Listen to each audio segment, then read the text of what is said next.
지난 시간에 우리 옛사람과 새사람에 대해서 배웠죠. 살펴봤습니다. 옛사람은 자신의 방임, 자신을 내버려두는, 방치하는 그런 태도를 가지고 있다고 말씀드렸어요. 뭐 그냥 되는 대로 살면 되지, 뭐 이런 거죠. 그러니까 그 속에는 새로움이 없습니다.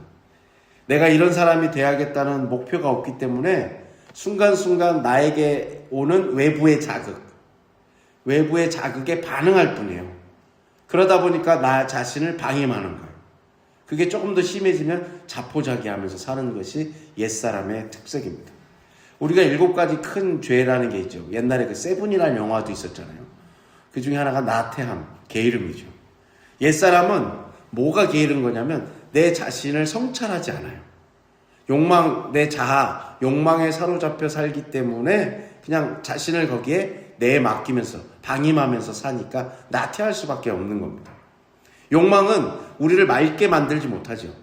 하나님을 비춰주지 못하고 나를 통하여 하나님을 볼 수 있도록 투명한 삶보다는 욕망은 죄를 짓게 하고 내 자신을 반투명, 불투명이 되게 해서 하나님이 나를 통해 다른 사람에게 비춰지지 않도록 하는 것이 여러분 그런 사람의 특징이라고 말씀드렸어요. 여러분 옛사람은 이렇습니다. 자, 그러면 우리는 새 사람을 입으라고 했고, 그러면 새 사람은 어떤 삶을 살아야 될까? 우리가 옛사람을 벗어나기 위해서는 어떠한 인생을 살아야 될지를 오늘 에베소 4장 25절 32절의 말씀을 통해서 우리가 한번 자세히 살펴보도록 하겠습니다. 여러분 우리가 태어나면서부터 뭐 응애부터 시작해서 뭐 처음 한 말이 뭐냐 그러면 뭐 엄마, 아빠, 저도 뭐 지금 생각해보면 참 어리석습니다만 얘가 분명히 엄마라고 했는지 아빠라고 했는지 모르는데도 얘는 분명히 아빠라고 했다라고 우기고 그랬거든요. 예. 물론 그 학자들의 얘기는 그게 받침이 없기 때문에 마마, 뭐 엄마, 아빠가 발음하기 쉽고 계속 그것을 부모가 이렇게 해주기 때문에 그냥 반응하는 거지 진짜 엄마와 아빠를 인식해서 엄마 아빠를 부르는 건 아니라고 그러더라고요. 엄마 아빠의 착각이라는 얘기예요. 네, 그것부터 시작해서 우리가 태어나면서부터 수많은 말을 하면서 삽니다. 수십 년 동안 우리가 수많은 말을 했는데 그동안 우리는 아름다운 말을 얼마나 사용하고 살았을까요? 아마도 그렇지 못했을 겁니다. 아름다운 말만 하고 살지는 못했을 겁니다. 물론 언어는 존재의 집이라고 어느 철학자가 얘기했듯이 참 언어가 그 사람의 많은 것을 드러내죠. 어떤 태도를 가지고 내가 사람을 대하고 있는지, 어떤 마음으로 인생을 살고 있는지가 그 말에 담겨져 있기 때문에 그렇습니다. 똑같은 상황을 만나도 어떤 사람을 만나면 그 속에서 저 사람의 어떤 긍정적인 면, 아름다운 면을 보는 사람이 있는가 하면 저 사람 속에 있는 부정적인 면, 좀 추한 면, 뭐 이런 것을 들춰내는 사람들이 있어요. 네. 그죠? 우리도 때때로 어쩔 때는 좀 컨디션이 좋으면 아름다운 말을 하고 좀 긍정적인 면을 사람에서 발견하기 때도 있지만 우리가 좀 컨디션이 좋지 않으면 그게 영적으로나 여러 가지로 안 좋으면 아름다운 말보다는 추한 말을 뱉기도 하고 상처 주는 말을 뱉기도 하고 또 다른 사람 속에 있는 부정적인 것들을 들춰내는데 우리가 에너지를 쏟을 때도 많이 있습니다. 여러분 그런데 중요한 건 뭐예요? 긍정적인 면을 많이 보는 사람이 행복하죠. 우리가 20살 때, 30살 때 정도 때는 어떤 외모, 내가 가지고 있는 조건, 예를 들어서 내 직장, 학벌, 내 가정 형편, 그리고 심지어 내가 벌고 있는 어떤 수입, 이런 걸 통해서 내가 행복하다고 생각하죠. 그래서 거기에 많은 애를 써요. 그러나 나이가 40, 50대가 되고 60대가 되면 뭘 깨달아요? 행복은 조건이 아니라 행복하게 사는 사람, 행복을 느낄 줄 아는 사람이 행복하게 사는 거예요. 쉽게 말하면 우리 그런 말 있죠. 고기도 먹어본 사람이 먹는다고 행복도 행복하게 살 줄 아는 사람이 행복하게 사는 겁니다. 근데 우리가 인생의 경험을 통해서 그것을 깨달음에도 불구하고 그것을 너무나도 가볍게 생각하고 놓칠 때가 많다는 거죠. 여러분 내가 누군가에게 상처를 주기 위해서는 어떻게 해야 될까요?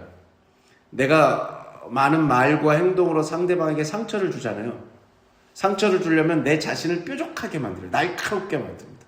그래서 상대방이 뭐라고 하면 건들기만 하면 푹 하면 찌르는 거죠.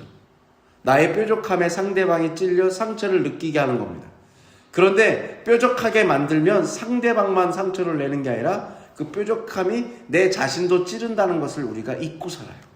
그러니까 나도 상처받고 상대방도 상처받아요. 그래서 여러분 성경은 끊임없이 우리에게 말이 달라져야 된다고 얘기하는 거예요. 아름다운 말을 써야 된다고 말하는 거예요. 믿음의 성도는 말이 달라져야 인생이 바뀌고 예수님을 닮아갈 수 있다고 성경은 우리에게 얘기하는 겁니다. 여러분, 언어가 달라져야 인생이 달라집니다. 내가 사용하는 단어가 달라질 때 내 인생이 여러분 하나하나 달라지기 시작합니다. 분명한 사실입니다. 우리가 감사합니다, 좋습니다, 때로는 뭐 감탄사 같은 거 있잖아요. 우리 좋은 걸 보고도 어릴 때는 여러분들 제가 여기 학교 앞에 애들이 하교할 때 끝나면 초등학교, 중학교, 고등학생들 있잖아요. 특징이 있어요.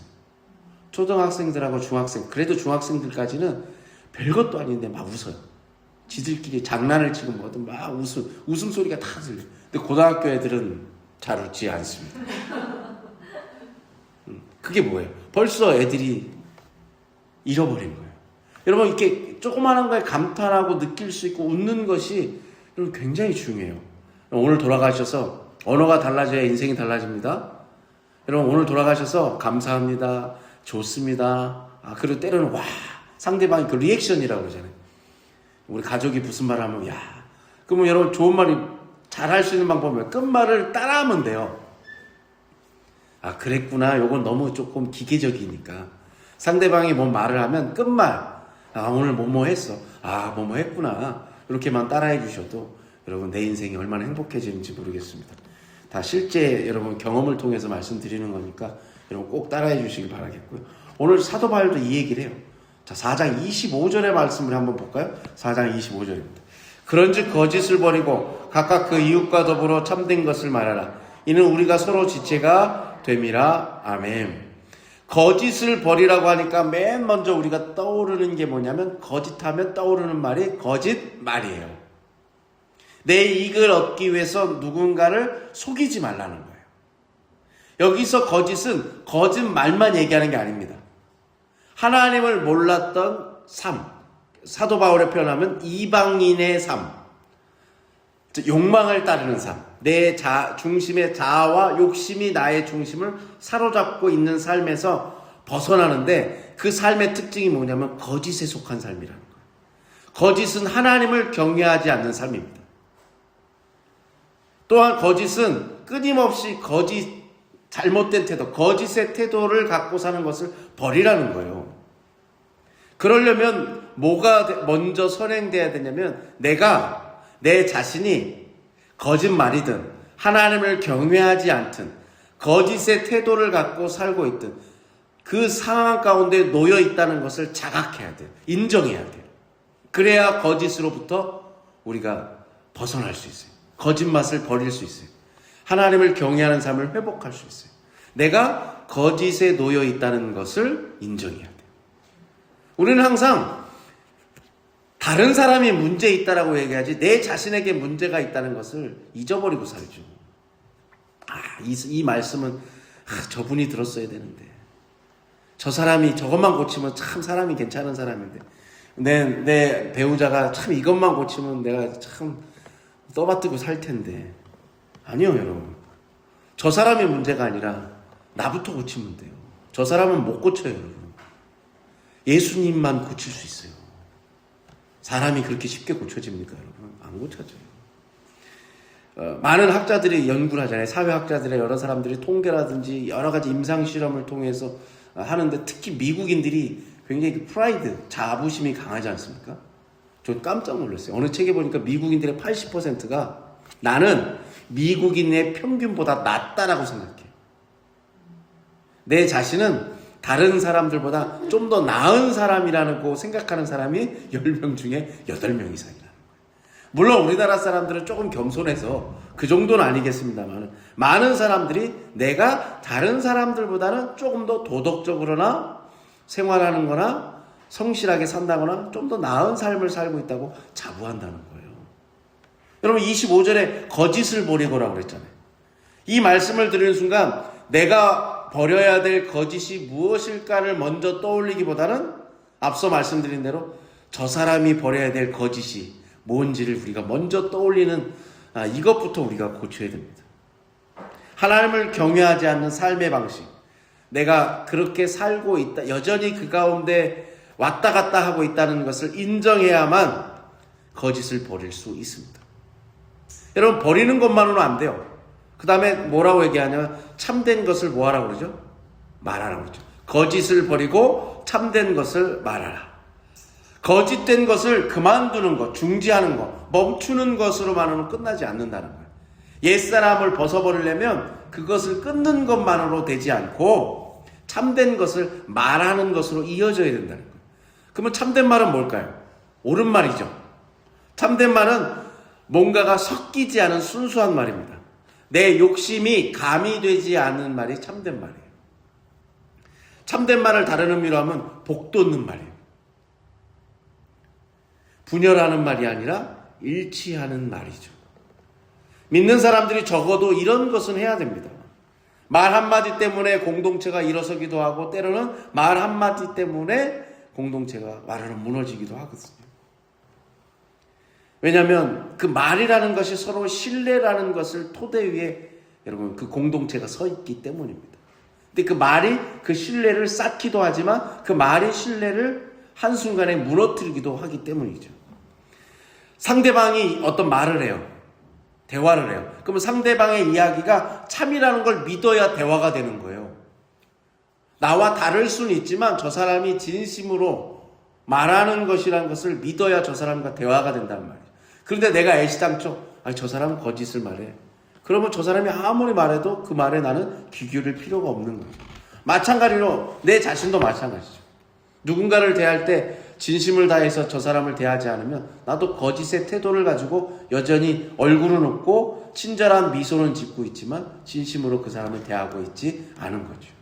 그러면 그 공동체는 신뢰 가운데 설 수가 없습니다. 여러분, 언어가 타락하면 공동체는 무너집니다. 다시 말씀드려요. 뭐가 타락하면? 언어가 타락하면 공동체는 무너집니다.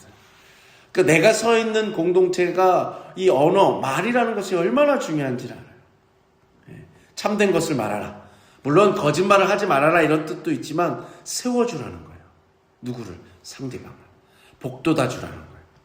그리고 그런 말로부터 상대방에게 상처를 주기보다는 상대방을 세워주고 상대방을 북돋아 주는 말, 힘이 되는 말을 할 때 여러분 참된 것을 말하는 거라는 거죠. 여러분, 거꾸로 우리가 하는 말 중에는 긍정적인 말만 있지는 않아요. 부정적인 말도 있습니다. 내가 때로는 의도를 가지고 한 말이 아닌데 그냥 무심코 던진 말 때문에 상대방은 그 말 한마디를 나는 잊고 사는데 상대방은 수십 년 동안 그 마음에 그것을 가슴에 안고 사는 사람들 있잖아요. 그리고 나중에 와서 옛날에 너 이런 말 했던 거 알아? 나는 그런 말 한 적도 기억이 안 나는데 말이죠.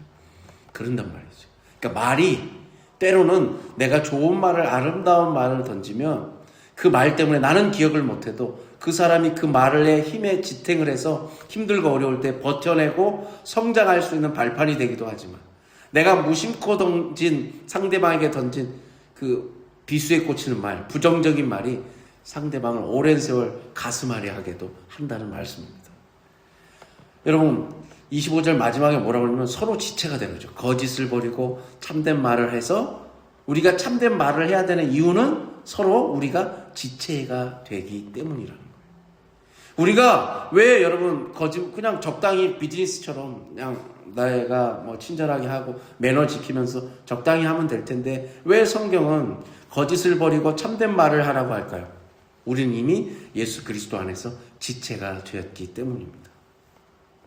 서로 지체된 사람들께는 상호 간에 지켜야 될 게 있다는 거예요. 그래서 사도 바울의 서신을 보면 많이 나오는 단어가 뭐냐면 서로입니다. 여기도 서로가 나오죠? 서로가 지체가 됩니다. 사도 바울 여기서 제가 좀 찾아봤어요. 앞에 보시면 여러분 에베소 4장 25절에 보면 뭐라고 그래요? 서로 지체가 됩니다. 방금 읽었죠? 로마서 12장 10절에는 뭐라고 그래요? 서로 우애하고. 또 그 다음에 뭐라고 그래요? 서로 마음을 같이 하며. 그 다음에 또 데살로니가 전서에 뭐라고 그래요? 서로 덕을 세우기를 너희가 하는 것 같이 하라. 여기로 끝나지 않습니다. 또 있습니다. 로마서 15장에 보면 서로 뜻이 같게 하여 주사. 15장 또 7절에 보면 서로 받으라. 하나님께 영광을 돌린 것 같이 서로 받으라. 그리고 15장 14절에 보면 서로 권하는 자다. 그 뒤에 보면 고린도전서에 보면 서로 뭐해라? 기다려라. 뭐 할 때까지? 형제들아 먹으러 모일 때 예배가 끝나면 옛날에는 자기 집에서 먹을 걸 싸왔단 말이에요. 먹을 걸 싸와서 예배가 끝난 후에 그 시장길을 서로 달래고 음식을 나누면서 하나님의 말씀, 예배 때 우리가 나눴던 말씀을 같이 나누면서 그 은혜를 나눴어요. 그러면 부자인 사람과 가난한 사람, 특히 노예들은 시간 내기도 어려운데 가난한 사람들은 자기 먹을 걸 가져올 수가 없어요. 그러니까 부자들이 어떻게 하겠어요? 아니, 부자들이 아니라 은혜 많이 받은 사람이 많이 싸우는 거예요. 내가 먹을 것 말고도 다른 사람과 나눠 먹을 수 있도록 넉넉하게 싸우는 거예요. 그런데 싸운 사람들이 먼저 먹어. 그러지 말라는 거예요. 다 모일 때까지 어떻게 해라? 기다리라는 거예요. 한 사람도 기껏 하나님 앞에 예배를 잘 드려놓고 음식 못 싸운 사람은 우리 옛날에 여러분 여기 그런 세대분들 계실까요? 운동대에 가서 수도꼭지 들고 물 마셨던 그런 사람이 한 명도 없게 만들으라는 거예요. 서로 기다리려면 어떻게 해야 돼요?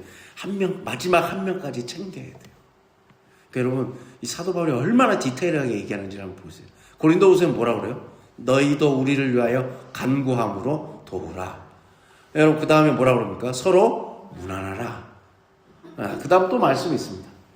서로 뭐 하라? 종노릇하라. 근데 뭐래요? 사랑으로, 오직 사랑으로 서로에게 종노릇하라는 거예요. 종은 뭐예요? 주인이 시키는 대로 모든 걸 떠받들어주고 여러분 섬겨주고 받쳐주는 거잖아요. 그렇게 서로 종노릇하라는 거예요. 사랑으로. 갈라디아서 6장 2절에 뭐라고 그럽니까? 짐을 서로 줘라. 우리는 어떻게 해요? 나한테 짐이 오면 그 폭탄 돌리기 그 게임처럼 옆으로 막 돌리죠. 어떻게 나한테 짐이 안 떨어질까 하면 내 짐을 덜라고 애를 쓰잖아요. 그러지 말라는 거예요. 골로새서 3장에 뭐라고 그럽니까? 서로 용납하라. 서로가 중요합니다. 왜요? 우리는 지체가 되었기 때문이죠. 예수 그리스도의 피와 살을 나눈 지체이기 때문입니다. 그래서 여러분 오늘 말씀의 제목을 서로 함께하는 공동체로 제가 정한 겁니다. 즉 교회는 뭐예요? 서로 함께하는 공동체입니다. 교회는 서로 지체의 공동체입니다. 내 덕분에, 당신 덕분에 내가 존재한다라고 믿고 고백하고 감사하는 공동체가 교회입니다. 여러분 벽돌로 담을 쌓아요. 벽돌로 담을 쌓을 때 우리가 여러분 10장 높이의 담을 쌓는다고 해서 벽돌을 수직으로 10장을 다 쌓고 그 옆으로 또 10장 쌓고 이렇게 쌓지 않죠. 밑에서부터 여러분 한 장 한 장씩 수평을 맞춰가면서 그 위에 또 어긋나게 하나씩 쌓아요. 왜요? 그렇게 해야 담이 든든하게 서기 때문이에요. 나 혼자 되는 게 아니라 옆에서 함께 든든하게 버텨주고 디탱해줘야 그 담벼락이 무너지지 않기 때문이죠. 마찬가지로 여러분 예수 그리스도의 피와 살로 구원받은 우리는 지체가 됨으로써 교회를 이루었어요. 서로 함께하는 이유는 서로를 든든하게 받쳐주기 위해입니다. 살다 보면 여러분 따뜻한 말만 하고 살고 싶은 게 우리 마음이지만 때로는 그렇게 못 살아요. 왜? 내 눈에 거슬리는 인간이 있어요. 그리고 내 속을 긁는 사람이 생겨요. 화가 날 수도 있어요. 화가 나는 게 나쁜 게 아니에요. 그래서 사도 바울이 그걸 안 거예요. 그래서 그 다음 말에 화내는 거에 대해서 얘기하는 거예요. 거짓을 버리고 참된 말을 하십시오. 세우는 말, 복돋는 말, 응원하는 말을 하십시오. 그러나 때때로 우리가 그렇게 살고 싶지만 화가 날 때가 있죠. 그럼 화는 어떻게 내야 될까요? 그 다음 말씀 26절과 27절의 말씀을 한번 읽어볼까요? 분을 내어도 죄를 짓지 말며 해가 지도록 분을 품지 말고 마귀에게 틈을 주지 말라. 아멘. 분을 내어도 죄 짓지 말라는 거예요. 마귀에게 틈을 주지 말래요. 여러분 우리가 많은 사람들과 서로 다른 사람들과 살다 보면 가정에서도 그렇고 교회도 그렇고 사회도 그렇고 다른 사람이 살기 때문에 갈등이 벌어질 수밖에 없습니다. 서로 달라요. 먹는 음식 메뉴만 정해도 중국집 가서 뭐 드실래 그러면 짜장 짬뽕부터 시작해서 저같이 또 울면 얘기하는 사람도 있단 말이에요. 여러분 다 달라요. 그런데 너는 왜 울면 먹니? 한번 맞을래? 뭐 울어볼래? 이렇게 말하면 안 된다는 거예요. 취향의 문제라는 거예요. 근데 우리는 서로 다름을 인정해야 되는데 다름을 갖다가 자꾸 뭘로 바꿔요? 틀렸다라고 얘기하죠. 틀렸다고 치부해버려요. 그러니까 뭐예요? 거기에 우리의 감정을 쏟는 거예요. 여러분 자세히 잘 생각해 보세요. 다르다고 인정하면 아무렇지 않아요. 틀렸다고 하는 순간 뭐가 들어가냐면 우리의 감정이 거기에 개입되기 시작해요. 우리의 감정이 소비돼요. 우리의 감정이 에너지가 거기에 쏟아져요. 신경이 거슬리기 시작해요. 그러니까 우리가 많은 감정을 거기에 틀렸다는 것 때문에 애를 쓰고 사는 거예요. 여러분 분노, 화는 불기운이잖아요. 화기잖아요. 여러분 누군가에게 분노한다는 것은 상대방에게 뭔가 나쁜 일이 생기기를 바라는 마음이 솔직히 요만큼 들어가 있어요. 화를 낼 때. 그게 분노의 특색이에요. 분노에는 그래서 어느 정도 뭐가 들어가면 악의가 들어가요. 그래서 뒷부분에 가면 사도 바울이 악이라는 말을 쓴 거예요. 감정이 들어간다니까요. 누군가가 봐도 명확하게 잘못했어요. 화가 날 일이에요. 우리 자녀가 잘못을 했어요. 따끔하게 혼을 내야 돼요. 그런데 그 분노에도 조금이라도 악의가 담기는 것이 우리 인간이라는 거예요. 내 감정이 들어간다는 거예요. 여러분 의분이라는 말 있죠. 의분. 이게 영어로 하면 홀리 레이지거든요. 거룩한 분노예요. 의분 필요하죠. 믿는 사람한테는 불의를 보고서는 여러분 그냥 불의를 보고도 못 본 척하고 참아야 하느니라 얘기 아니라 불의의 의분을 가져야죠. 그러나 그 의분에도 뭐예요? 과도하게 감정이 실리면 설득력을 잃어요. 그래서 여러분 늘 제가 말씀드리는 게 우리의 마음속에 뭐가 있어야 되면 여백이 있어야 돼요. 여지가 있어야 돼요. 빈 공간이 있어야 돼요. 그래서 칼린 지브란이라는 사람이 요만한 책, 그 예언자라는 책에 보면, 요만 얇은 그 책에 보면 결혼에 대해서 썼잖아요.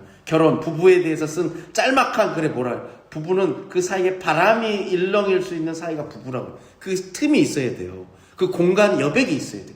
가장 가까운 부부에도 그게 필요하단 말이죠. 근데 사람도 마찬가지. 여러분, 의분을 낼 때 상대가 나의 소중한 이웃 중에 한 명이라는 사실을 잊지 말아야 돼요. 분을 내더라도 그 사랑의 마음의 기본으로 토대 위에 깔려 있어야 된다는 말씀이에요. 그러니까 여러분 분을 내더라도 죄를 짓지 말라는 것은 굉장히 조심스러운 말씀이죠. 그러면 해가 지도록 그 화를 품지 말라는 건 뭘까요? 유대인들하고 우리하고는 시간의 개념이 다릅니다.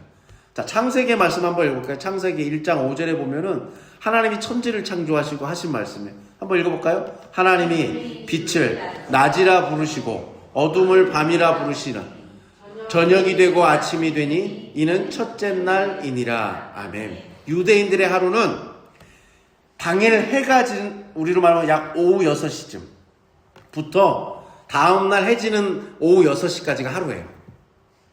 우리는 0시부터 24시, 보통 해 뜰 때부터 뭐 다음날 해가 뜰 때까지잖아요. 근데 유대인들은 해가 질 때부터 다음날 해 질 때까지가 하루예요. 그러니까 이 말은 뭘까요? 다시 여러분 에베소서의 말씀으로 돌아오면 해가 진다는 거는 새로운 날이 시작된다는 거죠. 새로운 날이 시작되는데 화를 품고 새로운 날을 시작돼요. 화가 난 상태에서 새 날을 맞이하지 말라는 거예요. 우리 그런 거 많이 하잖아요. 분노 속에서 여러분 하루를 시작한다고 생각해 보세요. 그러면 여러분 안 돼요. 근데 성경은 더 나아가서 뭐라 그래요? 해가 지도록 붐을 품는 것은 누구에게 틈을 주는 거다? 마귀에게 틈을 주는 거라고 얘기하죠. 내가 새 날을 분노하면서 시작하는 것은 마귀에게 틈을 주는 일이라고 얘기하잖아요. 그래서 분노로 새 날을 시작하지 말라는 거예요. 여러분 아침에 화내지 마십시오. 그러면 뭐가 돼요? 마귀에게 틈을 주는 거예요. 마귀의 특색이 뭐예요? 마귀의 특색은 나누는 거예요. 나눠요. 우선 갈라쳐요. 그 다음에 그걸 지배해요. 저와 여러분과의 사이가 있으면 이 사이를 갈라놔요. 이게 마귀의 특색. 그 다음에 각각을 지배해요. 갈라놓고 지배해요. 우리가 여러분 평안에 매는 줄로 하나가 됐잖아요. 그리스도의 은혜로 하나가 됐잖아요. 그러면 마귀는 우리를 지배하지 못해요. 우리를 붙잡지 못한다는 거예요. 우리를 흔들지 못한다는 거예요. 근데 어떻게 여기를 갈라놓기 시작해.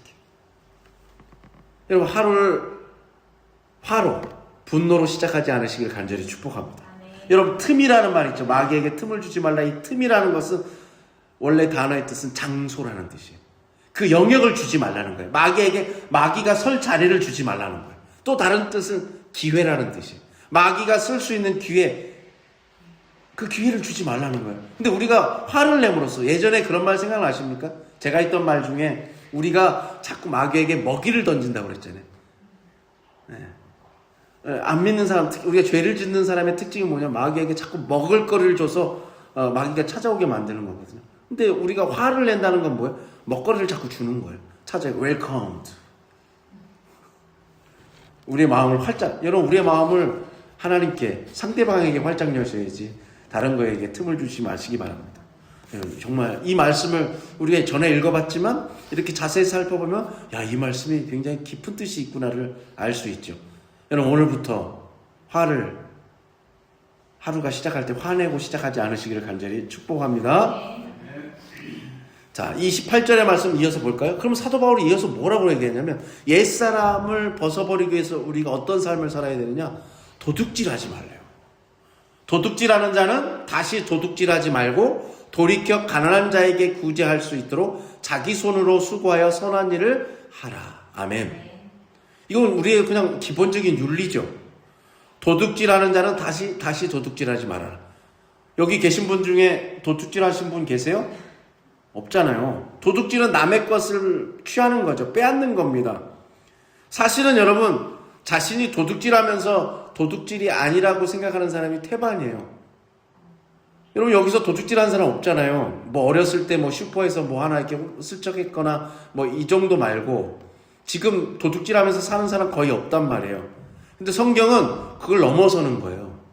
공공의 사유와 같이 쓰는 물건인데 그걸 마치 내 공간인 것처럼 내 것인 것 마냥 막 쓰는 거, 그 도둑질이라는 거예요. 예를 들면 물이라든지 공기라든지. 그래서 물을 막 우리만 쓸 수 있도록 딱 막아놓고 같이 쓰는 건데 강을 오염시키는 거. 옛날 여러분 우리가 불과 몇 수십 년만 해도 제가 TV에서 태화강 본 적이 있단 말이에요. 태화강 폐수 막 울산에 안 살았어도 그때 TV에서 그 유명한 까마귀와 태화강의 폐수, 공장의 폐수, 이게 불과 몇십 년 전 일이에요. 우리도 여러분 얼마나 많이 버렸어요. 얼마나 많이 개울가에 쓰레기가 천지였어요. 그게 뭐하라는 도둑질이라는 거예요. 더 나아가면 뭐예요? 다음 세대가 쓸 거를 우리가 땡겨 쓰는 거예요. 우리의 이익을 위해서, 우리의 편리를 위해서 우리의 후세대, 우리의 다음 세대, 우리의 자녀 세대가 쓸 거를 우리가 지금 막 땡겨다 막 썼잖아요. 그래서 결과가 지금 뭐가 왔어요? 기후위기가 왔잖아요. 이게 뭐예요? 도둑질하는 거예요. 예수 믿으면 새 사람을 입어 옛사람을 버리면 그거 하지 말라는 거예요. 교회만 열심히 다닌다고 되는 게 아니고 성경책만 열심히 읽고 기도 열심히 하고 여러분 출석 열심히 하고 직분 받으면 되는 게 아니고 삶이 바뀌어야 된다는 거예요. 그러면서 뭐라고 얘기해요? 돌이켜. 예를 들어서 여러분 우리가 예전에 그런 거 경험 있으십니까? 어딜 놀러 가고 야 여기 참 괜찮다 해서 돗자리 폈는데 앞에서 논 사람들이 그대로 쓰레기를 다 놓고 갔다고 생각해 보세요. 땅을 뭘 팔라고 우리가 뭐 캠프파이어라도 하려고 이렇게 모래를 해갖고 장작을 쌓으려 할 때 그 안에 쓰레기를 자기들이 먹고 간 음식물 쓰레기를 다 묻고 갔다고 생각해 보세요. 우리가 그런 꼴로 다음 세대 걸 땡겨 쓴단 말이죠. 얼마나 가슴 아픈 일이에요. 성경을 이걸 뭐라고 한다고? 도둑질이라고 합니다. 그러면서 뭐라고? 도둑질이지 하지 말. 다시 하지 말라는 거예요. 이제 예수 믿었으면 이제 그거 하지 말라는 거예요. 성경은 뭐라고 그래? 그러면서 이제 돌이켜 회개해서 빈궁한 자에게 구제할 것이 있도록 내 손으로 수고하여 선한 일을 하라고 합니다. 유대인들의 전통에는 일하지 않은 자는 먹지도 말라. 노동하지 않고 다른 사람의 도움으로만 사는 거 있죠. 불로소득. 이걸 유대인들은 뭐라고 생각했냐면 도둑질이라고 생각했습니다.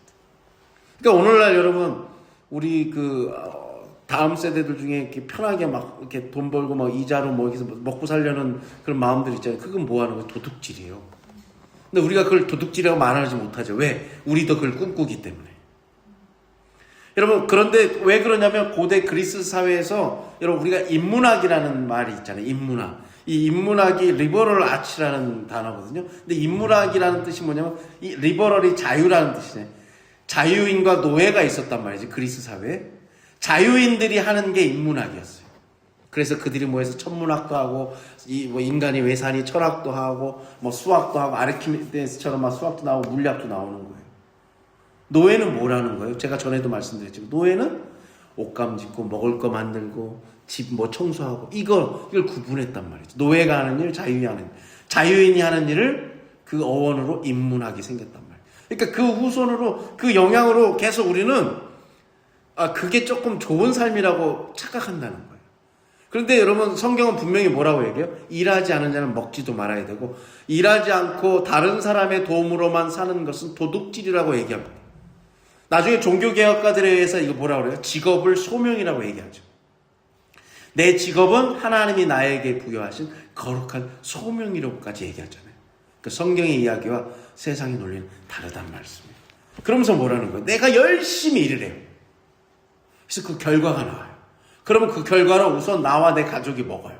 근데 그것을 먹는 것만이 아니라 필요한 사람들, 이것이 또 절실하게 필요한 사람과 조금이라도 나누며 사는 것이 도둑질하는 삶에서 회개한 삶, 옛사람에서 새사람의 인생 라이프 스타일이라는 거예요. 다르죠? 다르죠, 여러분. 자, 그 다음 말씀 한번 더 읽어볼까요? 그 다음입니다. 자, 29절의 말씀. 에베소 4장 29절 우리 한번 읽어볼까요? 무릇 더러운 말은 너희 입 밖에도 내지 말고 오직 덕을 세우는데 소용되는 대로 선한 말을 하여 듣는 자들에게 은혜를 끼치게 하라. 아멘. 여기도 더러운 말이 있고 선한 말이 있죠. 두 개 한번 동그라미 쳐보시고요. 이 더러운 말을 새번역 성경은 나쁜 말이라고 번역했어요. 공동 번역은 아예 구체적으로 남을 해치는 말이라고 했어요. 더러운 말이 뭐라고요?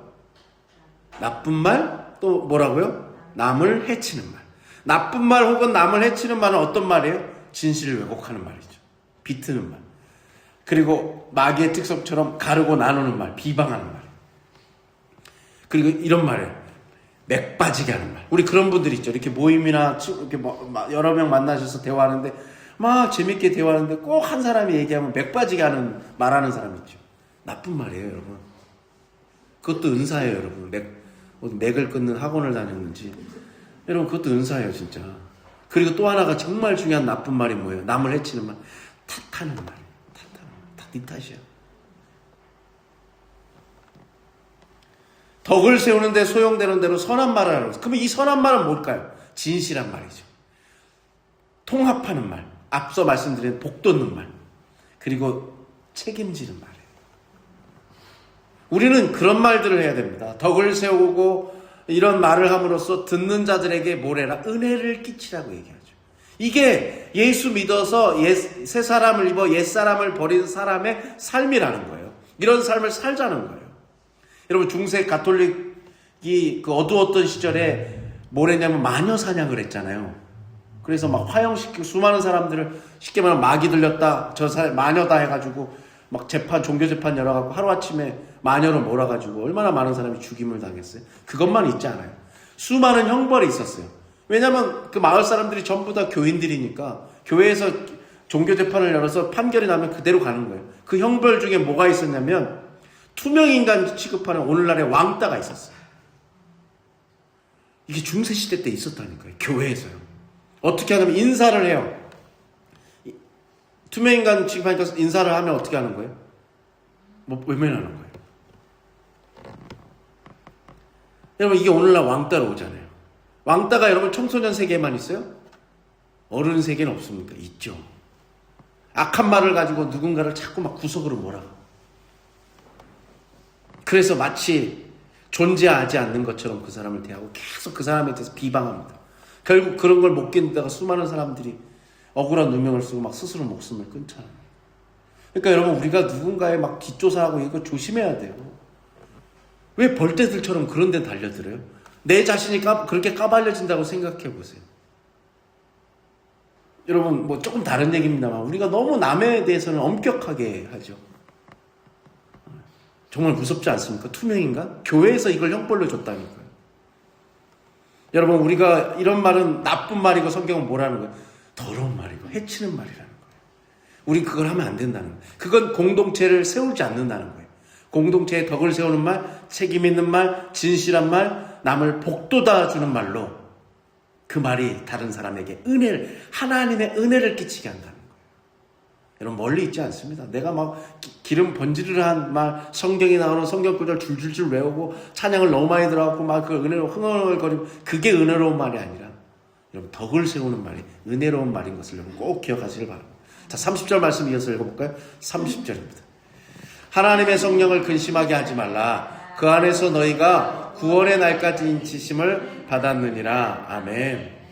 여러분, 모든 것이 여기에 이제 수렴이 되는 거예요. 우리가 나쁜 말, 남을 해치는 말을 할 때 그를 아프게도 하지만, 상대방을 힘들게도 하지만, 제일 중요한 건 뭐예요? 성령님을 근심하게 한다는 거예요. 교회는 성령의 능력 안에 있어야 되잖아요.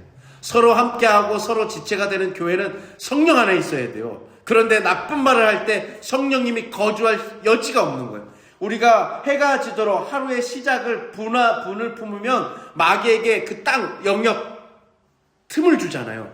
그런데 반대로 우리가 나쁜 말, 해치는 말을 하면 어떻게 되는 거예요? 성령님이 계실 여지를 안 주는 거예요.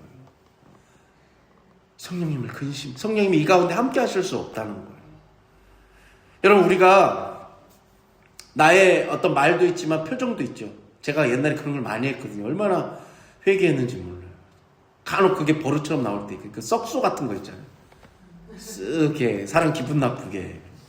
그리고 누군가가 이렇게 저를 이렇게 딱 터치하면 제가 옛날에 딱 이게 손짓 2번으로 상대방을 굉장히 질리게 만들었단 말이죠.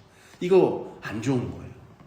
우리가 말뿐만 아니라 표정, 이런 저와 같은 이런 잘못된 걸로 얼마나 많은 사람들을 해쳐요. 근데 그게 성경은 뭐래요? 더 나가서 하나님, 성령님을 근심하게 하는 거라는 거예요. 우리는 흔히 하나님 앞에 이렇게 기도합니다. 하나님, 소원을 들어주세요. 저 이런 문제를 해결해 주세요. 열심히 기도했는데 응답이 없어요. 금식까지 했는데 응답이 없어요. 그러면 우리는 하나님께 약간 서운한 마음이 들어요. 하나님, 그러실 수가 있어요. 제가 그동안 어떻게 하나님께 해왔는데, 제가 얼마나 마음을 다해서 말씀을 붙들고 하나님 앞에 기도했는데 제 마음을 몰라주십니다. 제가 어느 순간 목사가 되고 설교를 하고 여러분과 함께 예배를 드리다 보니까 어느 순간 정신이 번쩍 드는 거예요.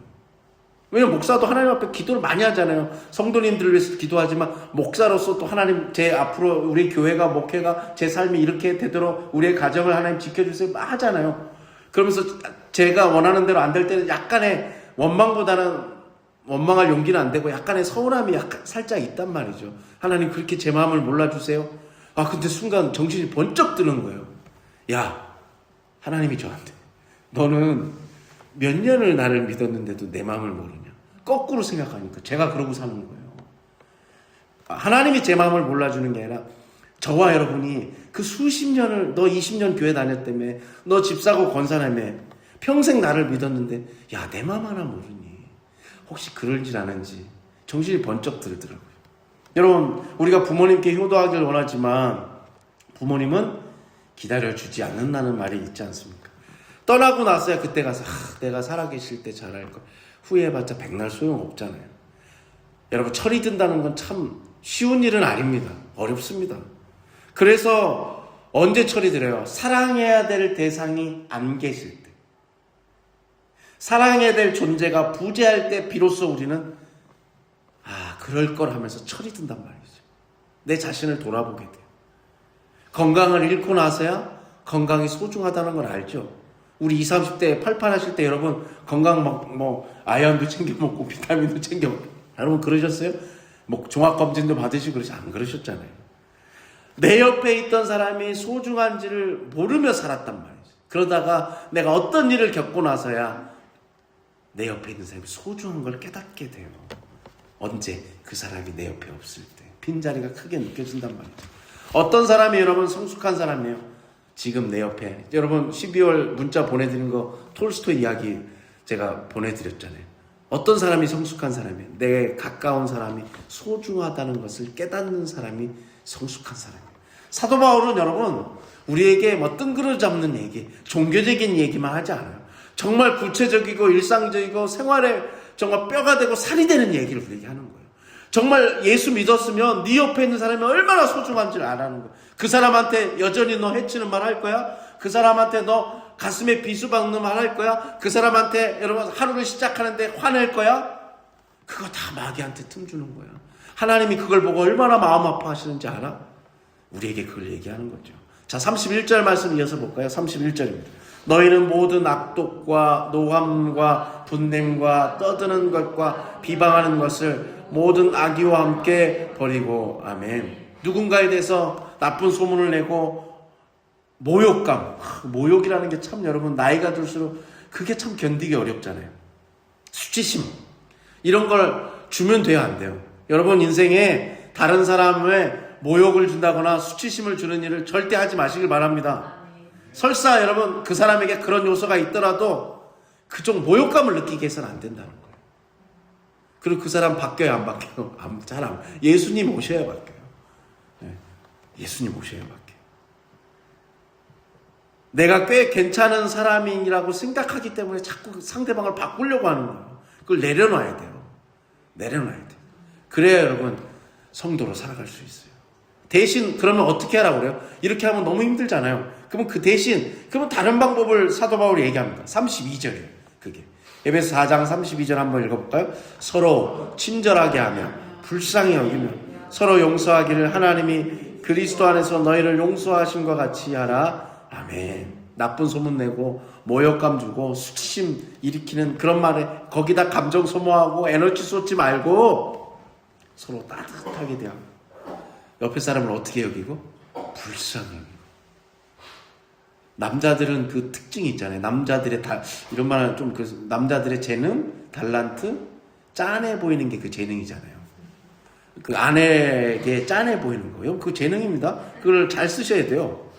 네, 불쌍히 여기는 거. 그러니까 아내들이 남성들보다 이성보다는 감성이 돋보이기 때문에 그 불쌍히 여길 수 있는 마음이 있는 거예요. 근데 반대로 우리도 그 옛날에 그 제목을 모릅니다만 뭐 젖은 손이 애처로워 그 노래 있잖아요. 아내를 향한 노래죠. 그것도 뭐예요? 어느 순간 아내가 짠해 보이는 거예요.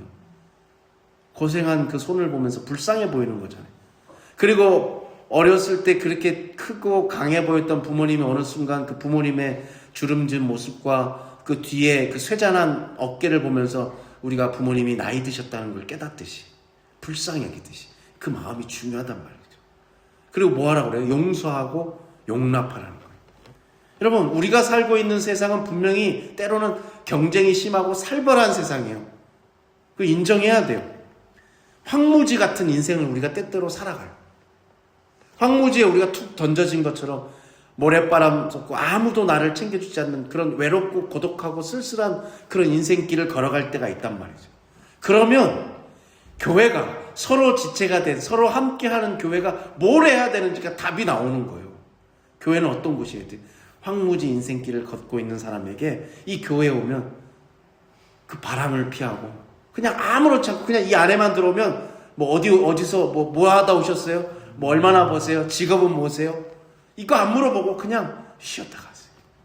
물 한 잔 떠주고 환대하는 거. 그냥 나로서 있는 모습 그대로 와도 나를 편안하게 내 이름 석자 앞에 뭘 붙이지 않아도 돼.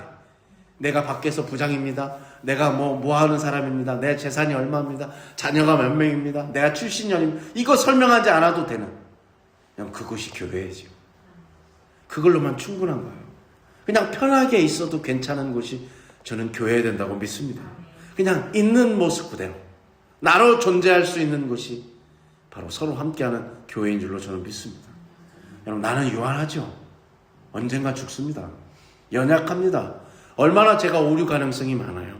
그러나 그 연약함까지도 서로 보듬어 주는 거예요. 그걸 탓하지 않아요. 우리가 최소한 후시진 정도는 돼줘야 될 거 아닙니까? 데일밴드 정도는 돼줘야 될 거 아닙니까? 여러분 그 마음만 있으면 돼요. 우리가 다 간호사, 의사였고 여러분 약이어가지고 고쳐주지는 못해요. 즉 우리 교회는 천국을 연습하는 곳이죠.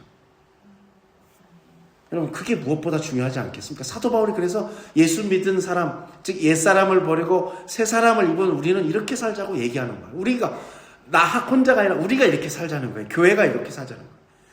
부여 출신의 껍데기는 가라라고 하는 유명한 시를 쓴 신동엽 시인이라고 있죠. 여러분 그 사람이 쓴 시 중에 누가 하늘을 보았다 하는가라는 시가 있습니다. 거기에 보면 티 없는 맑은 영원의 하늘을 보고 싶어하는 사람들에 대해서 이 사람이 쓴 시예요. 거기서 두 구절만 말씀드리려고 해요. 오늘 이 시로 마무리를 하려고 하거든요. 뭐라고 하냐면 닦아라 사람들아 네 마음속 구름.